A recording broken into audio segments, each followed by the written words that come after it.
नागपुरातील रेशीमबाग स्थित डॉक्टर हेडगेवार स्मृती भवन परिसरामध्ये राष्ट्रीय स्वयंसेवक संघ, त्यांच्या सहयोगी संघटना आणि भारतीय जनता पक्षाच्या प्रमुख नेत्यांची एक महत्त्वपूर्ण अशी बैठक या ठिकाणी होते आहे।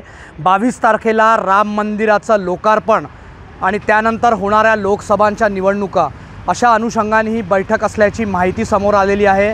या बैठकीला राष्ट्रीय स्वयंसेवक संघाच्या विदर्भ प्रांताचे सर्व प्रमुख पदाधिकारी, संघाच्या 26 सहयोगी संघटनांचे प्रमुख पदाधिकारी आणि भारतीय जनता पक्षातर्फे उपमुख्यमंत्री देवेंद्र फडणवीस आणि भाजपचे प्रदेशाध्यक्ष चंद्रशेखर बावनकुळे हे या बैठकीला उपस्थित आहेत।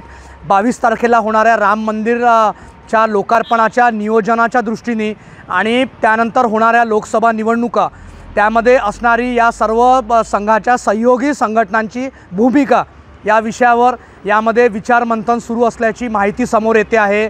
एकंदरीतच संघाच्या कार्यप्रणालीमध्ये संघाची जी समन्वय आहे त्याला फार महत्त्व असतं। दर 3 महिन्यांनी या समन्वयाच्या बैठका ज्या आहेत त्या होत असतात। यंदा मात्र येणाऱ्या राम मंदिर लोकार्पण आणि लोकसभा निवडणुका त्याच्या पूर्वीची ही जी महत्त्वाची समन्वयाची बैठक म्हटली जाते आहे, या बैठकीला विशेष असं महत्त्व आहे। त्यामुळे या बैठकीतून काय अजून अधिकचा तपशील समोर येतो हे बघणं नक्कीच महत्त्वाचं ठरणार आहे।